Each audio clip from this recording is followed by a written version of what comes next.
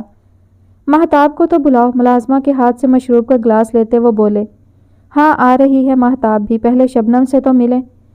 شبانہ بیگم کی آواز پر معیز نے مزید بیزاری سے گردن موڑی۔ وقفے وقفے سے اس سے کوئی نہ کوئی نمونہ ٹکرا ہی رہا تھا۔ ان سب میں اگر کوئی اسے معصوم لگی تھی تو وہ محض مشل تھی، لیکن شارف ابدال کی ہمراہی میں شاید وہ بھی نہ رہ پاتی۔ گداز سراپے پر سجی سرخ ساڑی میں بجلیاں گراتی شبنم کو شارف ابدال نے بغور دیکھا۔ ان کی گہری سی نگاہ پر وہ لب کا کونا دباتی معیز کی جانب آئیں، لیکن شارف ابدال کی جانب آنکھ کا کونا دبا کر بھی دیکھا تھا۔ کیسے ہو زی بیٹے؟ انہوں نے ادا سے معیز کے گال پر ہاتھ رکھا۔ نہ جانے کیوں اسے ان کا لمس عجیب سی غلاظت میں لتھڑا ہوا لگا۔ وہ چند قدم پیچھے کھسکا تھا۔ زی گھبراؤ مت، یہ تمہاری ساس ہیں، مہتاب کی ماں۔ شارف ابدال کے تعارف پر اس نے شبنم کو دیکھا جو مسکرا رہی تھی۔ وہ عورت اگر اتنی بے باک تھی جو لڑکی اسے باہر شارف کے گلے لگی ملی تھی، وہ اس حد تک بے راہ روی میں مبتلا تھی، پھر نہ جانے مہتاب الوی کیسی حسین اور بے باک بلا ہوتی۔ معیز کو اس ماحول سے کوفت ہونے لگی تھی۔ گھٹن نے جیسے سانسوں کی راہ دیکھ لی تھی۔ اس نے بے ساختہ شرٹ کا پہلا بٹن کھول دیا۔ شارف ابدال وقتاً فوقتاً شبنم کو دیکھتے اس پر بھی نظر رکھے ہوئے تھے۔ مہتاب کو بلاؤ شبنم۔ شارف ابدال نے ایک بار پھر مہتاب کو بلانے پر زور دیا۔ فوزیہ جاؤ ذرا مہتاب کو بلا کر لاؤ۔ چائے کے لوازمات ٹیبل پر سجاتی ملازمہ کو حکم دیا اور شارف ابدال کی جانب مڑی۔ معیز نے پہلو بدلا۔ نہ جانے کیوں اسے مہتاب کو دیکھنے میں ذرا سی بھی دلچسپی نہیں تھی۔ وہاں موجود چند لوگ ہی اس کی طبیعت پر گراں گزر رہے تھے۔ مہتاب الوی نہ جانے کتنا بیزار کر دیتی۔ کچھ دیر میں ڈرائنگ روم میں دستک ہوئی۔ معیز کی نظر بے ساختہ گلاس ڈور کی جانب گئی جہاں چھوٹی سی لڑکی کھڑی تھی۔ سوار کے ہنکارا بھرنے پر وہ اندر آئی۔ سیاہ لباس کے حالے میں چمکتا سفید گول سا چہرہ، بڑی بڑی سی بھنوراں آنکھیں جن میں مکمل اداسی تھی، پھیلے سے گلابی لب جنہیں بمشکل اس نے متورم چہرے پر پھیلا رکھا تھا۔ گلابی آرز جیسے کشمیری سیب کی مانند تھے۔ وہ لڑکی کافی حسن لیے ہوئے تھی۔ وہ واقعی ہی مہتاب تھی۔ کھلے پلازو کے نیچے گلابی پاؤں میں پہنی 2 پٹی چپل نے جیسے پاؤں کی نازک خوبصورتی کو مکمل بیاں سا کر دیا تھا۔ معیز کو وہ لڑکی اس ماحول میں سب سے الگ اور پاکیزہ سی لگی۔ اسے کیا چیز منفرد بنا رہی تھی؟ معیز وہی چیز جانچ رہا تھا، اور کچھ دیر بعد وہ مکمل اسے جانچ چکا تھا۔ اسے منفرد اس کا شانوں پر پھیلایا گیا دوپٹہ بنا رہا تھا۔ یہ مہتاب ہے میری بیٹی۔ زوار الوی نے آج پھر مہتاب کے گرد بازو پھیلایا جبکہ شبنم بھی برابر آ کر کھڑی ہوئیں۔ معیز یکٹک اس لڑکی کو دیکھے گیا۔ ایک نظر اس نے شبنم پر بھی ڈالی جو انہیں کسی اینگل سے اس خوبصورت باوقار پری کی ماں نہیں لگی۔ معیز نے سر جھٹک کر رخ بدلا۔ دھیرے سے سلام کیے وہ کاؤچ پر بیٹھ چکا تھا۔ مہتاب مدھم قدم لیتی معیز کے سامنے موجود قیمتی کاؤچ پر دراز ہوئی، ہتھیلیاں سیدھی پھیلا کر گود میں رکھیں۔ Hello every one. اس سے پہلے بات آگے بڑھتی ابیحہ مراد اندر آئی، معیز کے ماتھے پر دوبارہ بل نمایاں ہوئے۔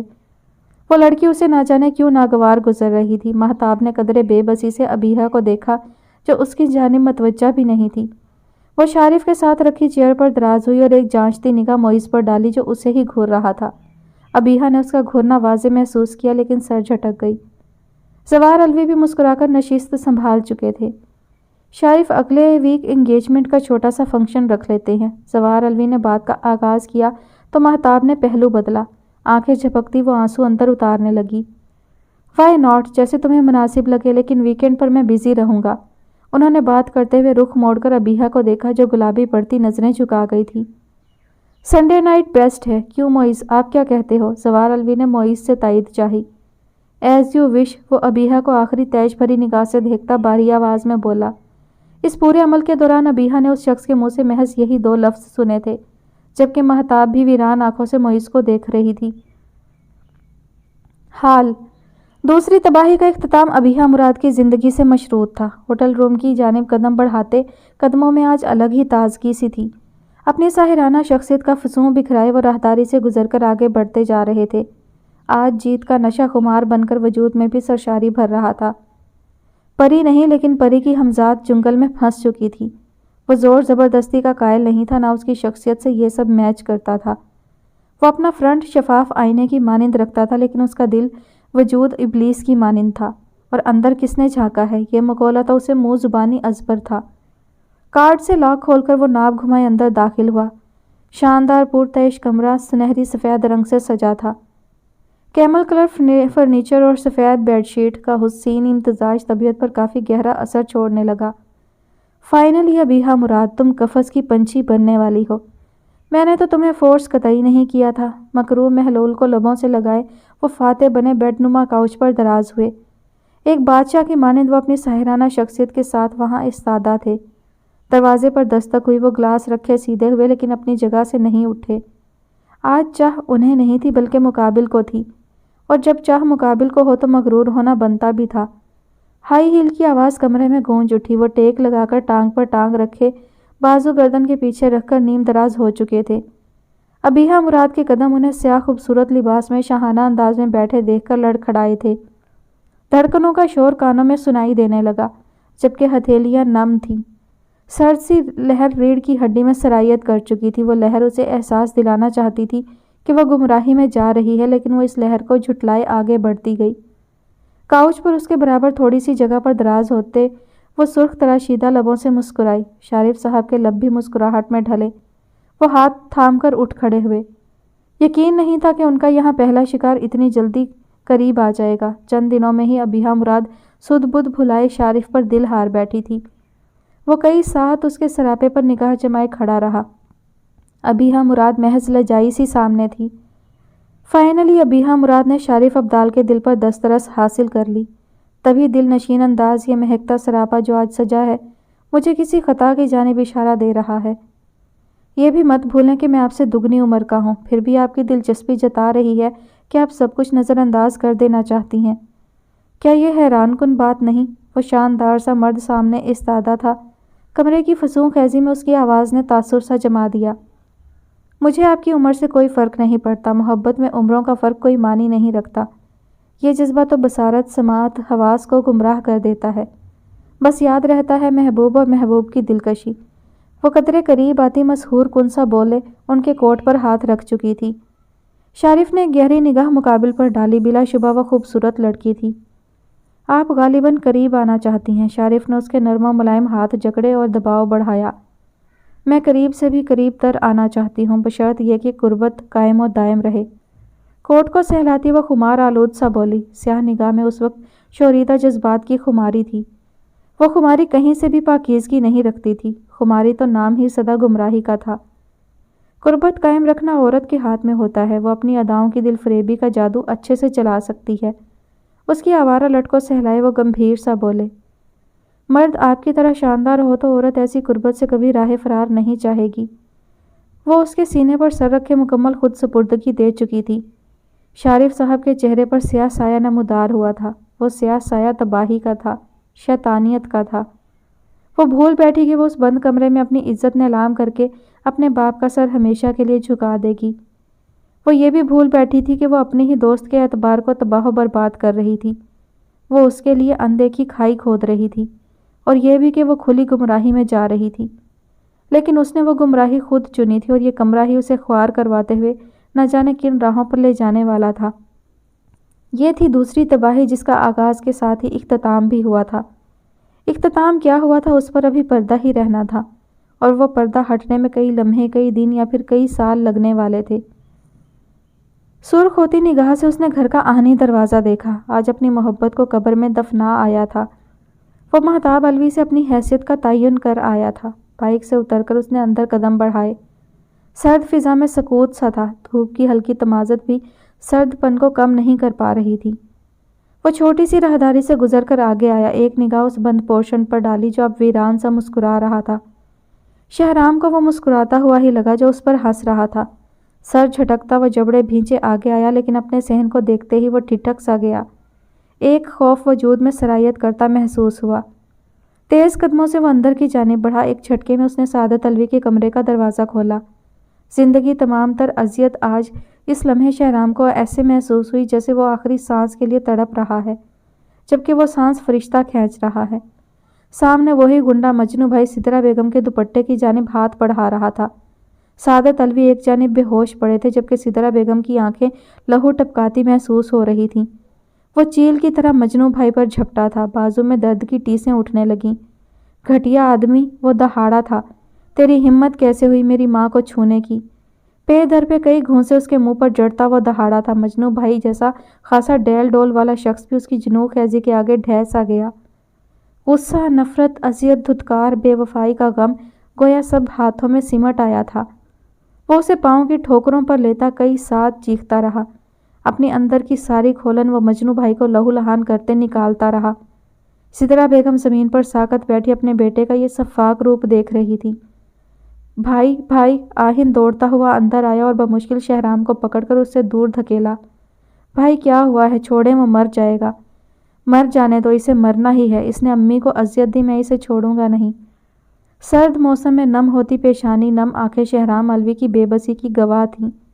وہ اب تک رویا نہیں تھا، آنسو ضبط کر لیے تھے، لیکن دل تو خون کے آنسو بہا رہا تھا۔ بھائی چھوڑیں، بابا کو دیکھیں، وہ تکلیف میں ہے۔ وہ باپ کی جانب توجہ دلواتا شہرام کو روک رہا تھا۔ وہ ساکت ہوتا مڑا جہاں سعادت علوی اب بھی بے سدھ پڑے تھے۔ وہ مجنو بھائی کو ٹھوکر رسید کرتا سعادت علوی کی جانب آیا۔ مجنو بھائی گھومتے سر کے ساتھ کئی پل اٹھ ہی نہیں پایا، منہ سے خون نکلتا تھوڑی پر بہا، سر پر گہرا زخم ابھر آیا تھا۔ جاؤ آہن دادا کو دیکھو، میں بابا کو اٹھاتا ہوں۔ بھائی یہ سب کیا ہوا ہے؟ آپ مجھے بتائیں، کیسے اور کیوں کر ہوا، اور یہ آدمی کون ہے؟ آہن سوال مت کرو، دادا کو دیکھو۔ جی بھائی جاتا ہوں۔ اس کے چیخنے پر وہ لڑکھڑایا، اسے پچھلی جانب بڑھا جہاں بدر علوی کا کمرہ تھا۔ سعادت علوی کے منہ پر پانی کے چھینٹے مار کر وہ انہیں جھنجھوڑ بھی رہا تھا۔ سدرا بیگم کی آہیں آنکھوں کی سرخی بڑھا رہی تھیں۔ وہ بے بس ہو چکا تھا۔ آج اسے احساس ہوا تھا کہ وہ بے بسی کی آخری سیڑھی پر آ کھڑا ہوا ہے، جہاں کوئی امید، کوئی یقین باقی نہیں رہا۔ رنج و الم کی فضا نے اس گھر کا راستہ پوری طرح دیکھ لیا تھا، لیکن اب تو یہ گھر بھی شہرام علوی کا نہیں رہا تھا، یہ چھت بھی پرائی ہو چکی تھی۔ Lahore railway station. ٹرین کے انتظار میں کھڑے کئی افراد اس وقت سخت کوفت زدہ تھے۔ ٹرین تھی کہ آنے کا نام ہی نہیں لے رہی تھی۔ خوانچہ فروشوں کا شور، ارد گرد بھاگتے شرارتی بچے، کلکاریاں بھرتے ماں باپ کو بھی زچ کر دیتے تھے۔ کلی سامان اٹھانے کی آواز بچوں کی آواز میں گڈمڈ ہو کر معدوم ہو جاتی۔ اسپیکر سے وقتاً فوقتاً کئی اعلان گونج رہے تھے، غرض پورے اسٹیشن پر افراتفری کا عجب سا عالم تھا۔ لیکن ان سب شور اور آلودہ فضا سے پرے چند افراد دو بینچ پر لائن میں براجمان تھے۔ کسی ایک کا چہرہ بھی مسکراتا ہوا نہیں تھا۔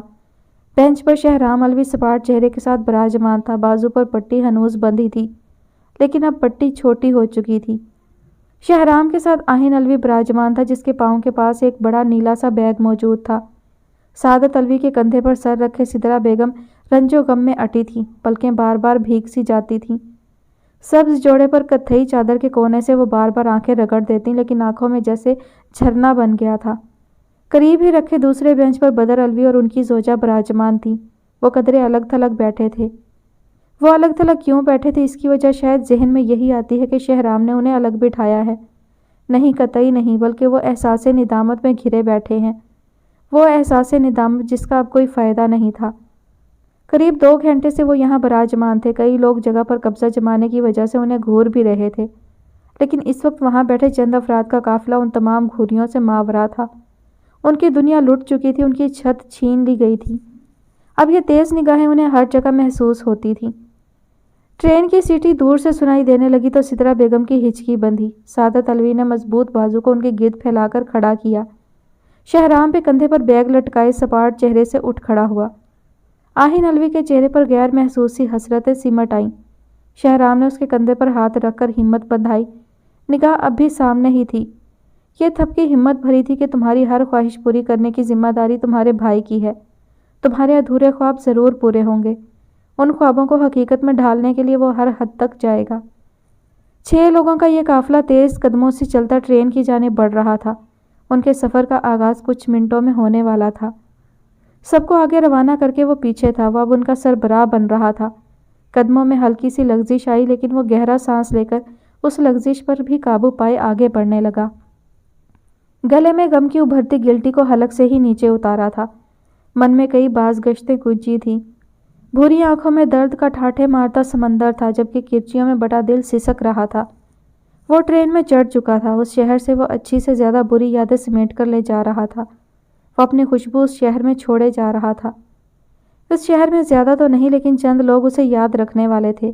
کئی لوگ اس کی کھوج میں نکلنے والے تھے تو کئی لوگ اسے یاد کر کے سسکنے والے تھے، لیکن وہ پیچھے کی کھوج میں نہیں، آگے کی کھوج میں بڑھنے والا تھا۔ وہ اپنا دردناک ماضی بھلا کر اپنا مستقبل روشن کرنے اس شہر سے جا رہا تھا، شاید کبھی نہ آنے کے لیے یا پھر لوٹ کر کسی کی ادھوری ذات کو سمیٹنے کے لیے۔ وہ کھڑکی کے پاس بیٹھ چکا تھا۔ کوہنی وہ کھڑکی میں جمائے بھاگتے مناظر دیکھنے لگا۔ ٹرین کی رفتار بڑھنے لگی، منزل رواں دواں ہوئی اور سوچیں بھی جیسے کسی اندیکھی راہوں میں بھٹکنے لگیں۔ وہ عہد کر رہا تھا کہ وہ اپنی زمین لینے واپس کبھی نہ کبھی ضرور لوٹے گا، اپنی محبت کی دھتکار کا حساب لینے کبھی نہ کبھی ضرور ان فضاؤں میں سانس لے گا۔ ابھی کچھ دن لگیں گے، ابھی کچھ دن لگیں گے، دل ایسے شہر کے پامال ہو جانے کا منظر بھولنے میں، ابھی کچھ دن لگیں گے۔ جہان رنگ کے سارے خس و خاشاک سب سرود سنوبر پھولنے میں، ابھی کچھ دن لگیں گے۔ تھکے ہارے ہوئے خوابوں کے ساحل پر کہیں امید کا چھوٹا سا ایک گھر بنتے بنتے رہ گیا ہے۔ وہ ایک گھر بھولنے میں ابھی کچھ دن لگیں گے۔ مگر اب دن بھی کتنے رہ گئے ہیں، بس ایک دن دل کی لوہے منتظر پر اچانک رات اترے گی، میری بے نور آنکھوں کے خزانے میں چھپے ہر خواب کی تکمیل کر دے گی، مجھے بھی خواب میں تبدیل کر دے گی۔ ایک ایسا خواب جس کا دیکھنا ممکن نہیں تھا، ایک ایسا خواب جس کے دامن سجاک میں کوئی مبارک کوئی روشن دن نہیں تھا، ابھی کچھ دن لگیں گے۔ کراچی شہر، وہ 6 لوگوں کا قافلہ اپنے اندر کا اندھیرا چھپائے اس روشنیوں کے شہر میں سانس لینے آ پہنچا تھا۔ کیا یہ شہر، یہ ہوائیں انہیں سانس لینے دیتی؟ اس کا تعین وقت نے کرنا تھا۔ وہ آدھے دن کی خواری کے بعد ایک نچلے درجے کے ہوٹل میں 2 کمرے لے چکے تھے۔ شہرام انہیں چھوڑے خود سڑکیں چھاننے نکل گیا۔ وہ بیٹھ نہیں سکتا تھا کیونکہ اس کے پاس وقت نہیں تھا۔ 3 دن مسلسل وہ بھاگتا دوڑتا خوار ہوتا رہا تھا۔ کراچی کے راستے وہ مختلف بسوں کے ذریعے ازبر کرتا رہا، کیونکہ اب یہی اس کا گھر، اس کا شہر تھا۔ ضروری تو نہیں جہاں پیدائش ممکن ہو وہ دھرتی ہی اپنی مانی جائے، بلکہ وہ زمین بھی آپ کی ہو سکتی ہے جو آپ کو پناہ دے، باہیں پھیلائے، آپ کو خوش آمدید کہے۔ شہرام علوی کو بھی اس زمین نے، اس شہر نے خوش آمدید کہا تھا، اور آج 3 دن کی محنت طلب جستجو کے بعد وہ نچلے درجے کا 2 کمروں والا ذاتی فلیٹ خریدنے میں کامیاب ہو چکا تھا۔ پرچون کی دکان بیچنے کے عوض ملی آدھی رقم سے وہ فلیٹ خرید کر اپنی زندگی کے اہم ستونوں کو دوبارہ کھڑا کر چکا تھا۔ گندمی پتھر سے بنا یہ فلیٹ بس کچھ صفائی چاہتا تھا۔ آہن، سعادت علوی اور سدرا بیگم نے شکر ادا کیے، یہ کام بھی خوشی خوشی کیا تھا۔ کام کرتے ہوئے وقت کا اندازہ ہی نہیں ہو پایا تھا۔ اب 12 بجے وہ سب چٹائی پر بیٹھے کھانا کھانے میں مصروف تھے۔ امی، میں رات کو دیر سے گھر آؤں گا، چابی میرے پاس موجود ہے، بے فکر ہو کر سو جائیے گا۔ شہرام کی سپاٹ آواز پر سعادت علوی کا ہاتھ رکا تھا۔ اتنی رات گئے کہاں جانا ہے؟ سعادت علوی بھی سختی پر آمادہ ہوئے۔ اس کی سرد آنکھیں وہ 3 دن سے دیکھ رہے تھے، جن میں 3 دن سے نمی نہیں چمکی تھی۔ وہ سمجھ چکے تھے کہ وہ کہاں جائے گا، لیکن پھر بھی وہ اسے ٹوک چکے تھے۔ جلد آ جاؤں گا، کچھ ضروری کام ہے۔ وہ پانی پی کر اٹھ کھڑا ہوا۔ آہن نے اس کی مضبوط پشت کو گھورا، جبکہ دادا اور دادی مجرم سے بنے کھانا کھانے میں مگن رہے۔ شہرام قدم اٹھاتا باہر نکل آیا تھا۔ سعادت علوی نے دعاؤں کا حصار باندھا، جبکہ سدرا بیگم شکر ادا کرتی کھانے پر جھک گئیں۔ وہ 4تھے فلور سے اتر کر سڑک پر آ گیا تھا۔ وہ چلتا رہا تھا۔ فضا میں مدھم سی خنکی تھی، آدھی آستین کی شرٹ ہوا سے پھڑپھڑا رہی تھی۔ سرد سی آنکھیں نم ہونے لگیں، ضبط کی تنابیں ٹوٹنے لگی تھیں۔ وہ آگے بڑھتا جا رہا تھا، چہرے پر سرخی امڈ آئی اور پھر وہ بھاگنے لگا، تیز اور تیز، لیکن پھر وہ رک گیا اور فٹ پاتھ پر بیٹھ گیا۔ وہ زندگی سے ہار کر بیٹھ گیا تھا۔ وہ اپنے گھر والوں کو سکون دینے سے پہلے رونا بھی نہیں چاہتا تھا، لیکن آج اس کی سرد آنکھوں نے جواب دے دیا تھا۔ وہ برسنا چاہتی تھیں۔ وہ بھوری نگاہیں اب بس بھار اٹھانے سے قاصر ہو چکی تھیں، اور پھر سسکیاں ابھرنے لگیں، آنسو داڑھی میں جذب ہونے لگے۔ ایک دہاڑ سی بلند ہوئی تھی، وہ چہرہ آسمان کی جانب کیے چیختا چلا گیا۔ وہ اللہ کو پکارتا رو رہا تھا۔ وہ کئی لمحے چیختا رہا، اپنی بے بسی پر آنسو بہاتا رہا تھا۔ سڑک ویران سی تھی۔ وہ کسی دوسری سڑک سے چند ساعتوں بعد ٹرک گزرنے کا شور بلند ہوتا اور پھر معدوم ہو جاتا۔ وہ روتا رہا، آستین سے آنکھیں رگڑتا رہا تھا۔ وہ آئندہ زندگی کا تصور بھی کر رہا تھا کہ اب اس کی منزل کیا ہوگی۔ اس کی سسکیوں کو چلتی ہواؤں نے بھی سنا تھا۔ ان سسکیوں نے ہواؤں کو بھی بے چین کیا تھا کہ وہ تیز ہوتی سوئے درختوں کو بھی جگانے لگی تھی کہ اٹھو، رونے والوں کو سہارا دو۔ فلک بھی جیسے سرخ ہونے لگا۔ وہ اپنے ہی تایا کی سفاکیت کا شکار ہو چکا تھا۔ وہ اپنی محبت کے ہاتھوں خوار ہو گیا تھا۔ وہ خونی رشتوں سے ڈس لیا گیا تھا۔ بھلے ہی ان کے ڈسنے پر موت نہیں آئی تھی، لیکن زندگی ڈگمگا تو گئی تھی، اور جب زندگی ڈگمگا جائے تو ہر چیز نئے سرے سے ترتیب دینی پڑتی ہے۔ اسے بھی تو دینی تھی۔ اس زندگی سے تو موت آسان ہوتی ہے، اس کے بعد خاموشی چھا جاتی ہے کہ ختم ہوا سب، جان چھوٹ گئی، بس صبر کر لو۔ لیکن زخموں سے چور چور ہو کر جینا تو موت سے بھی زیادہ کٹھن ثابت ہو جاتا ہے۔ ہر لمحہ زخموں پر مرہم رکھنا، انہیں دوبارہ ادھڑنے سے بچانا پڑتا ہے کہ کوئی انہیں کرید نہ پائے۔ شہرام الوی آج بہت سارا رو لینا چاہتا تھا، لیکن آج وہ اکیلا نہیں رویا تھا۔ فلک بھی جیسے برس کر غم میں شریک ہونے لگا۔ تڑ تڑ موٹی بوندیں سیاہ تارکول کی ٹوٹی پھوٹی سڑک پر گرنے لگیں۔ کراچی میں بارش ہونا ناممکنات میں سے تھا، لیکن آج شاید کسی کا رونا فلک کو بھی رلا گیا تھا۔ وہ اس بارش میں بھیگ کر آنسو رگڑ رہا تھا۔ جل تھل میں زمین پر پانی کی صورت جمع ہونے لگا تھا۔ یہ آخری مرتبہ رو کر دل کو صبر دینا چاہتا تھا۔ اس کے بعد تو آغاز تھا کسی نئی منزل کی، کسی نئے سفر کی جستجو کا۔ کئی مسافتیں طے کر کے اسے آگے بڑھنا تھا۔ اسے اب بھی مسکرانا تھا۔ اسے اپنے بھائی، اپنے بابا، اپنی ماں کے لیے پھر سے جی اٹھنا تھا، لیکن اس سے پہلے وہ بہت زیادہ رو لینا چاہتا تھا۔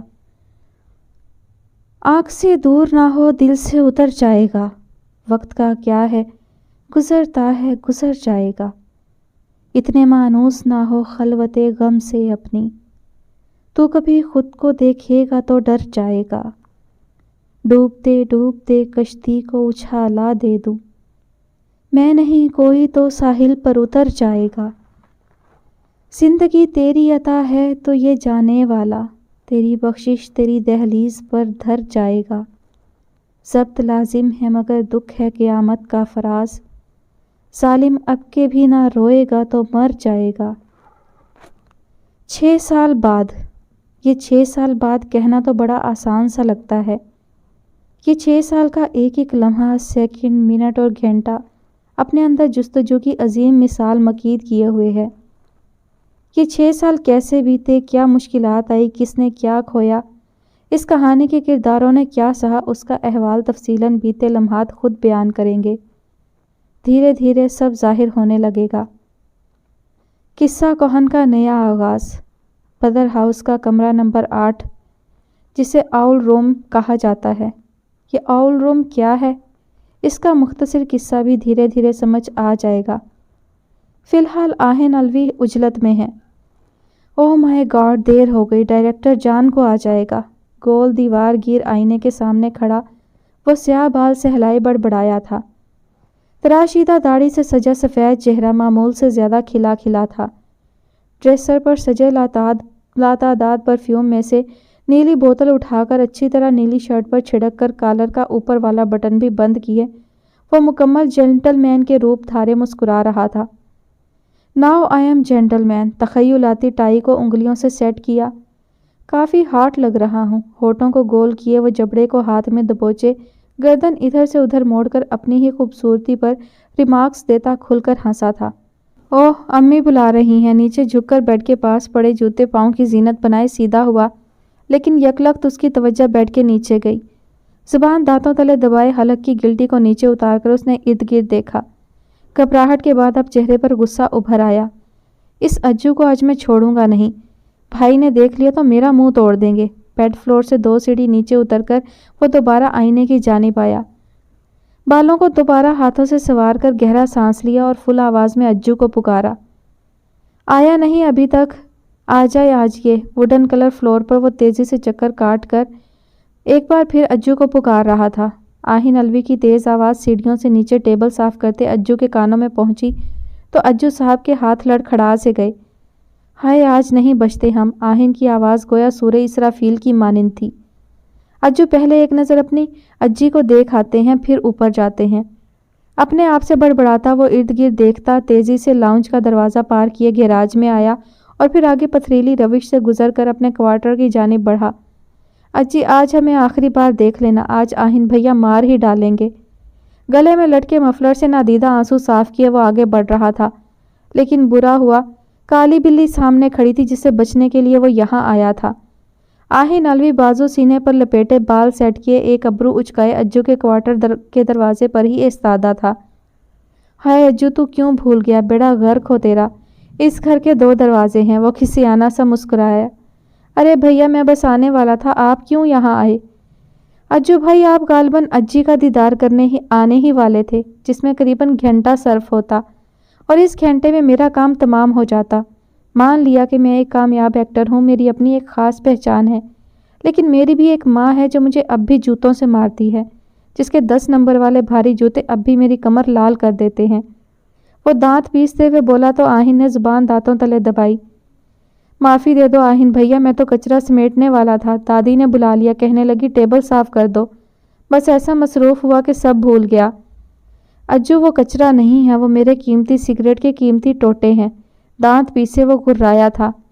ارے آہن بھیا غصہ مت کریں، ہم اجی کو سمجھائیں گے، وہ بھولے ہیں، آپ تو سمجھدار ہیں۔ آہن کو پچکار کر اجی نے اجو کو گھور کر اشارہ دیا۔ جی آہن بھیا ہم بھولے ہیں، ابھی ہم صاف کر دیتے ہیں، بڑی مالکن کو کہاں پتہ چلے گا کہ آپ اتنی سگریٹ نوشی کرتے ہیں۔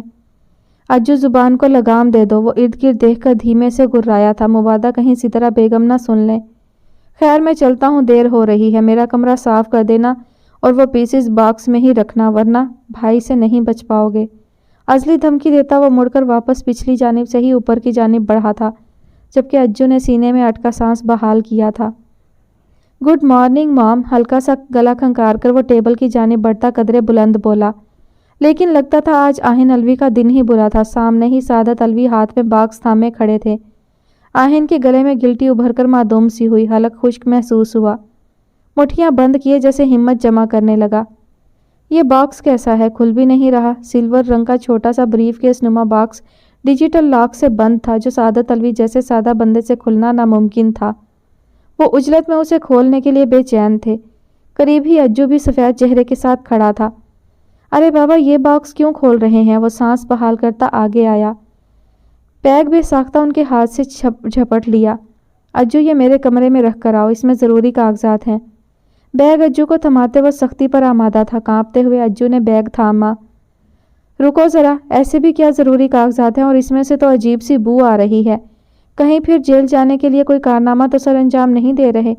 وہ مشکوک سے اسے دیکھے گئے۔ سعادت الوی اور آہن کی کسی بات سے مطمئن ہو جاتے یہ ناممکن سی بات تھی۔ ازلی خدا واسطے کا بیر تھا دونوں باپ بیٹے میں۔ بو؟ کیسی بو؟ ایسا تو کچھ نہیں ہے بابا، آپ بھی نہ ہمیشہ مجھے مشکوک نظر سے دیکھتے ہیں، حالانکہ آپ جانتے ہیں میں اپنا کام کتنی ایمانداری سے کرتا ہوں۔ سعادت الوی نے اس کے روحانسے پن کو بھی مشکوک نظر سے دیکھا۔ جانتا ہوں تمہاری ایمانداری، تبھی آئے روز جیل پہنچ جاتے ہو۔ اجو جاؤ، بریف کیس اوپر آہن کے کمرے میں رکھاؤ، اس کے بابا کو تو عادت ہے بات کو روز بڑھانے کی۔ سدرا بیگم بھی کچن سے ہاٹ پاٹ سنبھالے نکل آئی تھیں۔ سعادت الوی نے تیز نگاہ ان پر ڈالی، جبکہ آہن نے سانس بحال کیا تھا۔ چلو ممی اب بچا لیں گی، دل ہی دل میں شکر ادا کیے وہ چیئر گھسیٹ کر بیٹھا تھا۔ کانچ کی نفیس سی ٹیبل پر ناشتے کے مختلف لوازمات موجود تھے۔ سعادت الوی اب بھی آہن کو مشکوک نظروں سے دیکھ رہے تھے۔ کیا ڈیڈ اب کیا گھورتے رہیں گے؟ سینڈوچ کی بائٹ لیتا وہ دوبارہ روحانسا ہوا اور مدد طلب نظروں سے ماں کو بھی دیکھا۔ ڈیڈ کھوتے کہیں کہ میں ابھی مرا نہیں ہوں جو مجھے ڈیڈ کہہ رہا ہے۔ سعادت الوی جھٹ پٹائے، جبکہ سدرا بیگم اور بدر الوی کی دبی دبی ہنسی ابھری تھی۔ دادی بیگم بھی وہاں آتی سعادت کے بھڑکنے پر مسکائی تھی۔ واٹ ڈیڈ یہ کیا کہہ رہے ہیں؟ ڈیڈ مطلب پاپا یار، وہ عاجز سا بولا۔ شرم کرو یار، نہیں ہوں میں تمہارا۔ سعادت الوی نے ایک اور اعتراض اٹھایا۔ سعادت آپ بچے کو ناشتہ بھی نہیں کرنے دیتے، صبح ہی صبح شروع ہو جاتے ہیں۔ ڈیڈ پر بھی اعتراض ہے، یار کہہ رہا ہے اس پر بھی اعتراض کر رہے ہیں۔ سدرا بیگم روز کے تماشے سے عاجز آئے، آج پھر سعادت صاحب کو ٹوک چکی تھی۔ ہاں بھائی اب ہماری کیا حیثیت ہے، بیٹوں کی کمائی پر عیش ہو رہے ہیں، ہم جیسے بے روزگار انسان سے اب بیگم کیا عزت سے بات کریں گی۔